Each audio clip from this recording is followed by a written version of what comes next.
حمید advocate صاحب، میں بلا تمہید پاکستان عوامی تحریک نائب ناظم تحریک منہاج القرآن تحصیل کلر سیدہ جناب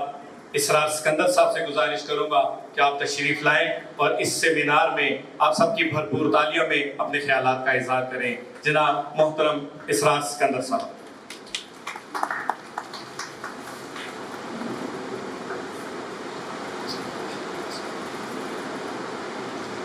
نحمده ونصلي ونسلم على سيدنا ومولانا محمد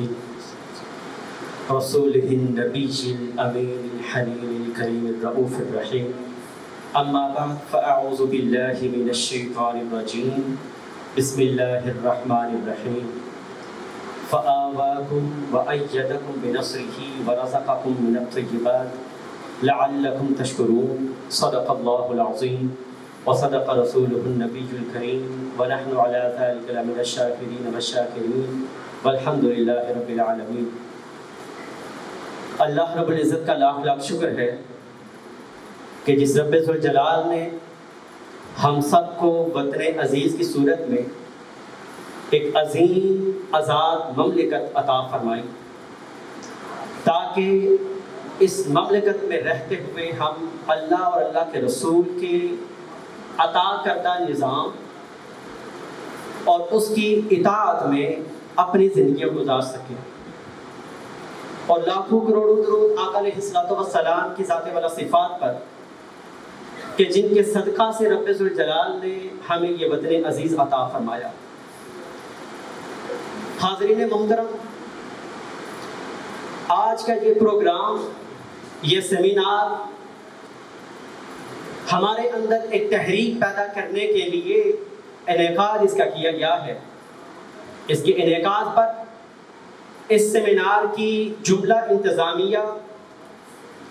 پنڈی پوسٹ کی جملہ انتظامیہ اور یہاں پر تشریف فرما معززین علاقہ، سیاسی و سماجی قائدین اور جملہ شرکاء،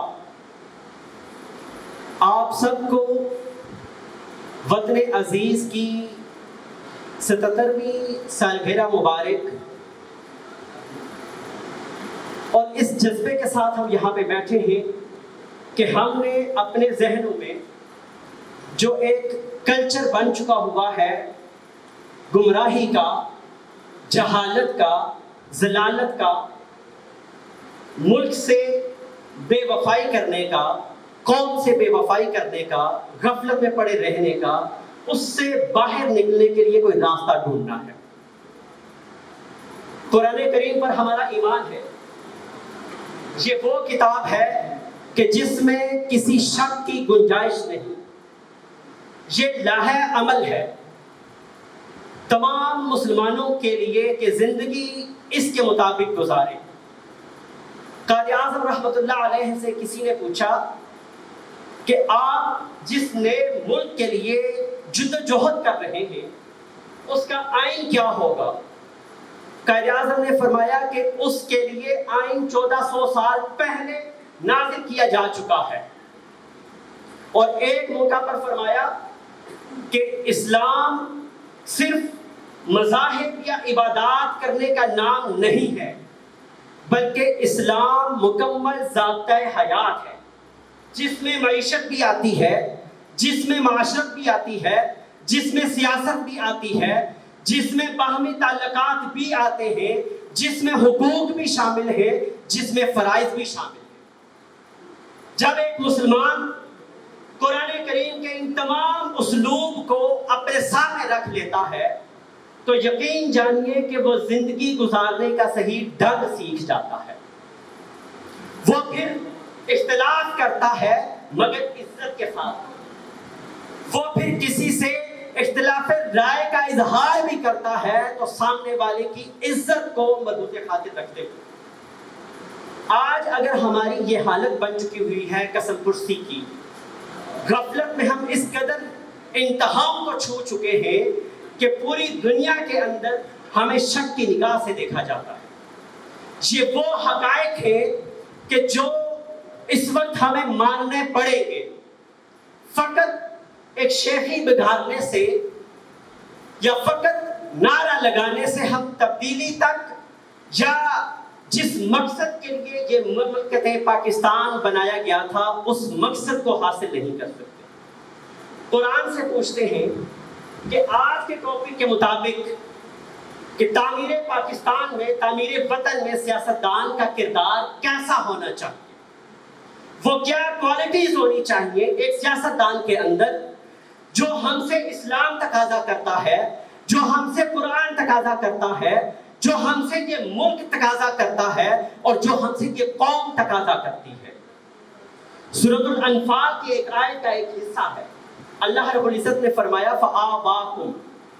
بس ہم نے تمہیں قسم پرسی کی حالت میں پایا، انتہائی ایسی حالت میں پایا کہ تم بے یار و مددگار تھے تو تمہیں اپنی رحمت میں پناہ دی، وَأَيَّدَكُمْ بِنَصْرِهِ، اور پھر اپنی نصرت عالیہ سے تمہاری مدد کی، وَرَزَقَكُمْ مِنَ الطَّيِّبَاتِ، اور پھر تمہیں رزق کی فراوانی عطا فرما دی، لَعَلَّكُمْ تَشْكُرُونَ، تاکہ تم شکر گزار بندے بن سکو۔ اب ہم اگر قیام پاکستان کے حالات کی طرف جائیں تو اس وقت کے حالات کیا تھے کہ مسلمانوں کے لیے نماز پنجگانہ ادا کرنا بھی کئی جگہوں پر مشکل ہو چکا تھا۔ جیسا کہ ایک فاضل دوست نے یہاں پہ بیان فرمایا کہ ایسے حالات تھے کہ ہندوؤں کے ذریعے سے مساجد پر حملے کروائے جاتے تھے، مساجد شہید کروائی جاتی تھی۔ آج بھی ہندوستان میں یہ مظالم کسی نہ کسی صورت میں جاری و ساری ہے۔ وہ مظالم دیکھ کر آج ہمیں پتہ چلتا ہے کہ ہمارے بزرگوں نے کتنی عظیم تر قربانیاں دے کر ہمارے لیے یہ آزادی کی سانسیں خریدی تھی، اپنے خون کی آبیاری سے اپنی نسلیں قربان کر کے، اپنا مال قربان کر کے، اپنا سب کچھ قربان کر کے وہ قسم پرسی کی حالت سے نکل کر اللہ رب العزت کی پناہ میں ہمیں داخل کیا تھا۔ جب وہ حالات ایسے بن چکے تھے کہ قوم اس وقت کیا تھی، کہ عام حالات میں قوم کیا ہوتی ہے، ہم اس وقت ایک ہجوم بن چکے ہیں، ایک ریبڑ بن چکے ہیں جس کی کوئی ڈائریکشن نہیں ہے، جس کی کوئی سمت نہیں ہے۔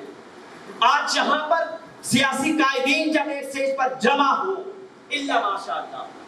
اکثر و بیشتر جس سیاسی پارٹی کا سٹیج ہوتا ہے وہاں سے دیگر سیاسی پارٹیوں کے حق میں آواز نہیں اٹھتی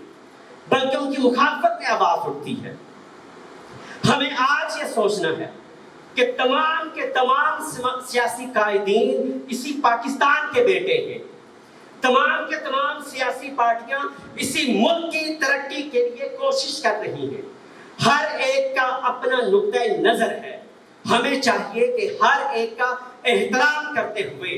اپنا نقطۂ نظر ان کے سامنے رکھیں کہ اس وقت ملک کو کس چیز کی ضرورت ہے۔ جب ایک وقت ایسا تھا کہ اس قوم کے اوپر معاشی دروازے بند کر دیے گئے تھے، معیشت تباہ کر دی گئی تھی، کاروبار مسلمانوں سے چھین لیا گیا تھا، اقتدار مسلمانوں سے چھین لیا تھا، بلکہ مذہب بھی مسلمانوں سے چھین لیا گیا تھا۔ آزادی کے ساتھ وہ عبادت بھی نہیں کر سکتے تھے، آزادی کے ساتھ وہ کوئی سیاسی جلسہ نہیں کر سکتے تھے۔ تو اس وقت مسلمانوں نے قرآن کریم کی ایک آیت پر عمل کیا، ان اللہ لا یغیر ما بقوم حتی یغیروا ما بانفسہم، کہ بے شک اللہ رب العزت اس قوم کی حالت اس وقت تک نہیں بدلتا جب تک کہ وہ قوم اپنے حقوق کے لیے، اپنی حالت کو بدلنے کے لیے خود اٹھ کر کھڑی نہ ہو۔ جب قائد اعظم کی ولولہ انگیز قیادت کے اندر اس وقت قوم نے اس آیت کریمہ کے اوپر عمل کرتے ہوئے ایک قوم بن کر اپنی حالت بدلنے کے لیے، حقوق کے لیے آواز بلند کی، تو اللہ رب العزت نے اس مملکت پاکستان کی صورت میں ایک عظیم تر تحفہ عطا فرما دیا۔ جب یہ تحفہ عطا فرما دیا تو اس کے بعد کا سفر تشکیل پاکستان کا سفر، تعمیر پاکستان کا سفر ہے جو آج تک جاری و ساری ہے، اور انشاءاللہ تا قائم قیامت یہ جاری و ساری رہے گا۔ ہر دور میں کبھی پستی آتی ہے، کبھی بلندی آتی ہے، کبھی زوال آتا ہے، کبھی عروج آتا ہے۔ ہر عروج کو زوال ملتا ہے اور ہر زوال کو بھی عروج ملتا ہے۔ آج جو ملک کے حالات ہیں وہ ہمارے تعمیر پاکستان کی طرف چل رہے ہیں، تشکیل پاکستان کی طرف چل رہے ہیں، جس میں آج کے سیاستدان کا رول کیا ہونا چاہیے، یا پاکستان کے قیام کے بعد سیاستدان کا رول کیا رہا۔ میرے فاضل دوستوں نے اس پہ سیر حاصل گفتگو کی ہے۔ میں اس حصے کو ختم کرتے ہوئے آگے کی طرف بڑھتا ہوں کہ موجودہ دور کے اندر ایک سیاستدان کی ڈیوٹی کیا ہونی چاہیے، ایک سیاستدان کا کردار کیا ہونا چاہیے، تاکہ وہ اپنے کردار کے ذریعے سے اس ملک کی ترقی میں اپنا کردار ادا کر سکے۔ اس کے لیے دوبارہ قرآن کریم کی طرف چلتے ہیں۔ جب سیدنا موسیٰ علیہ السلام کے بعد قوم بنی اسرائیل کی حاکمیت طالوت کو عطا کی گئی تو اللہ رب العزت نے اس کا ذکر اپنے نبی کے ذریعے سے قوم بنی اسرائیل سے فرمایا۔ تو قوم بنی اسرائیل نے فرمایا کہ ایسے بندے کو ہمارا حاکم بنایا جا رہا ہے وَلَمْ يُؤْتَ سَعَةً مِّنَ الْمَالِ، کہ اس کے پاس تو مال و متاع بھی نہیں ہے، وہ ہم سے زیادہ امیر بھی نہیں ہے، وہ امارت بھی ہماری اتنی زیادہ نہیں رکھتا، تو پھر اس کو ہمارے اوپر کیوں نافذ کیا گیا؟ رب نے ارشاد فرمایا قال ان اللہ اصطفاہ علیکم وزادہ بسطۃ فی العلم والجسم۔ اللہ رب العزت نے فرمایا کہ اے میرے بندو، میں نے تمہارے اوپر اس بندے کو چن لیا ہے، منتخب کیا ہے، اور اس کو علم میں اور جسم میں یعنی کردار میں پختگی عطا کر دی ہے۔ تو اس آیت مبارکہ کے حصہ میں سیاستدان کے لیے جو پروٹوکول قرآن کریم نے دیا ہے وہ یہ ہے کہ سیاستدان علم میں بھی پختہ ہو اور پھر اپنے کردار میں بھی پختہ ہو۔ جب علم اور کردار ایک سیاستدان کے پختہ ہو جائیں گے تو وہ محمد علی جناح بنتا ہے، وہ علامہ اقبال بنتا ہے، وہ محمد علی جوہر بنتا ہے، وہ مسلمان قائدین ان کا شاہکار بنتا ہے کہ جنہوں نے انگریز کے منہ سے وہ ترنے والا چھین کر یہ مملکت پاکستان یہاں پہ ہمیں عطا کیا ہے۔ اگر ہم اپنی زندگیوں میں کوئی ملک کے لیے کچھ کرنا چاہتے ہیں تو اس کی بنیاد رکھیں، پہلے نمبر پر جدید تعلیمات کو اپناتے ہوئے اپنے اندر وہ تمام تر خوبیاں پیدا کریں کہ جس کے ذریعے سے ہم اپنی قوم کی خدمت کر سکیں۔ اور اس کے ساتھ ساتھ آخری جو چیز ہے کہ سیاستدان کا کردار ایک اجلے ہوئے صاف ستھرے شفاف کپڑے کی طرح ہونا چاہیے، تاکہ کہیں پہ بھی جب وہ کھڑا ہو، جہاں پہ بھی اس کی نسبت ہو، مگر پاکستانی ہونے کی حیثیت سے وفا کا وہ علمبردار ہونا چاہیے اور سچائی کا وہ پیکر ہونا چاہیے۔ اللہ رب العزت ہمارے اس ملک پاکستان کو ہمیشہ قائم و دائم رکھے اور اس کو عروج اور ترقی عطا فرمائے۔ وما علینا الا البلاغ۔